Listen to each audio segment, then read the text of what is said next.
Hello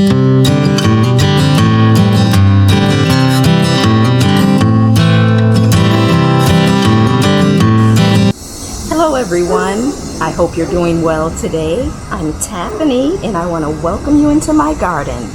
This is Tika's Gardens and today I am going to be working in the front garden. I'm just not happy with how parts of it have turned out, so I need to figure out what I'm going to do.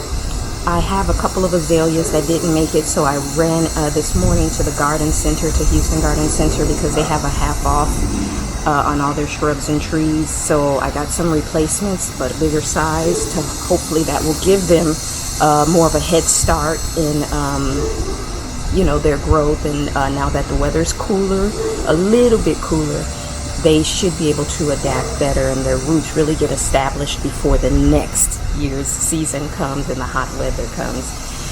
But I'm just going to show you what it's looking like, what I'm thinking, and try to figure out what to do. And we're also going to replace those azaleas in this video as well. So let's head to the front and let's just talk about the mess. Alright guys, this is the azalea, and it's stuck here in between these two big lantanas that did not make it. You can see it's just completely gone. The lantanas have really grown out and taken over. And the coleus here, as you can see, just did nothing this season. They were so pretty last year when I planted them. This year, nothing. But the Parsons junipers that we planted in the spring are doing great. The begonias are still here. Not the best, but they are still going. And this azalea, it's struggling a little bit, but we're going to see if we can save it. And we'll prune again, as I said, these lantana. And then as we come over to this other tree, before we go over to the other tree, this is the azalea that I got to replace. I went with a bigger size so that it could have more of a chance to get started. And I got two of these. These are coral bells azaleas. They're a dwarf that grows 2 to 4 feet tall and wide. Obviously this is more than 2 feet tall here. And on this side, this azalea is doing great. Again, you can see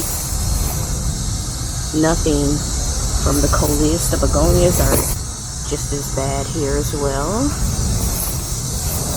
I got another coral bell to go here. This is the one that is dead right here that we're going to be pulling out. So 2 coral bell azaleas. They didn't have the exact ones that I got back in the spring.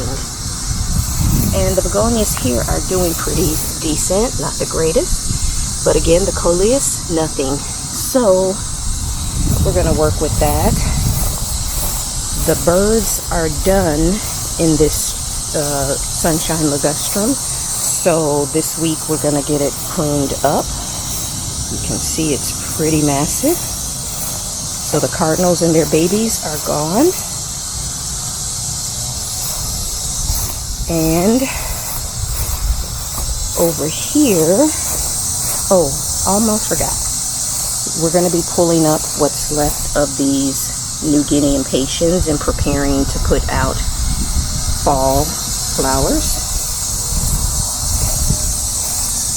On this side, I did some work off camera on the weekend. I took the agapanthus here and I dug up some of them and put them here so that there is a balance of the two, as you can see, leaving that empty spot in the middle for annuals.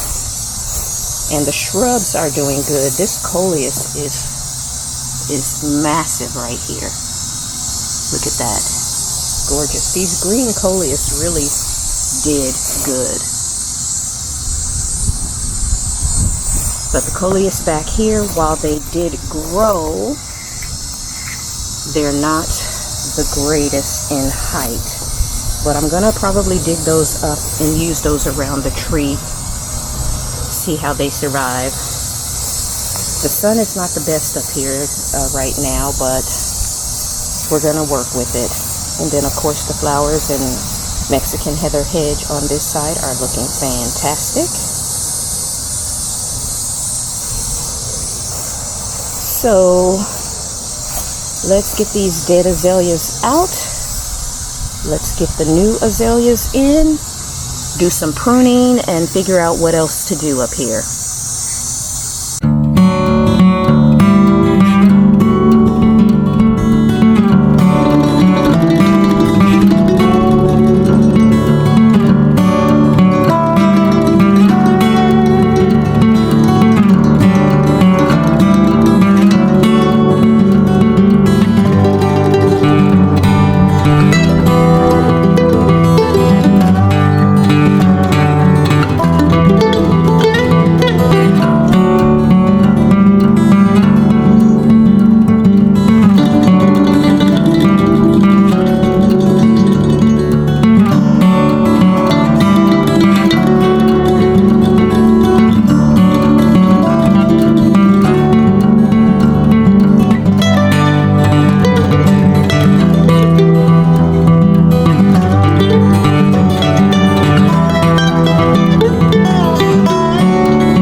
All right, guys. Well, I have done all of the things on my checklist for today. I have put out my gourds and pumpkins and my little gnomes. I've pruned up this Super Bina pink cashmere, and got it nice and neat there. And as you can see, I also have trimmed up this sunshine ligustrum, and it looks 100% better. Also, I have pulled up the old New Guinea impatiens and a few weeds. I've got the pumpkins out. I have to do the porch and change my garden flag. We're getting there. I have the same repeating structures on this side, the pumpkins, and I have that space in between where the annuals will go for the season. And here on the end, I have another gourd, and it looks so good behind the lilies and vincas and Mexican heather. I really like it. But we also have done some things there around the circle beds. So let's start on this side. This is the bed that is on the right of our front door. I have gnomes in these beds, one holding a gourd, one holding a pumpkin in the other one, but it is behind the begonias with coleus behind it. I took the coleus from the long border bed there near the front windows, and I moved them over to these circle beds. This is the coral bell azalea in this bed, and it looks so good, and I like the height. Over here is the other gnome behind the Parsons juniper and the begonias with the coleus behind it. We're going to see if we can get these coleus to perk up. If not, I will find some more that have seasonal, colors to represent kind of fall, winter, Christmas, so to speak. Here's the other coral bell azalea, and I really love this height. It's making me want to go get two more so I can put the same height on the other side of the tree. But here is the back side of the bed, the side that faces the house, what we see. I have some coleus there that I moved from in front of the window behind me. And on this other side, I did the same thing. It has the Parsons juniper with coleus behind it. So that's what we have gotten done for today, guys. It's coming along. So let's call it quits for now. All right, guys. Well, that is going to be it for today. We're on track to get the front garden into good shape. We've got the sunshine ligustrum pruned. We've got the new azaleas out. We have cleaned up a little bit. It's coming together. I still have to think about what I want to do with those circle beds, but they're starting to get there. So I'm happy with the progress. But we're going to stop for now, and we'll be back out tomorrow to do some more work. So I will see you in the next video. Bye.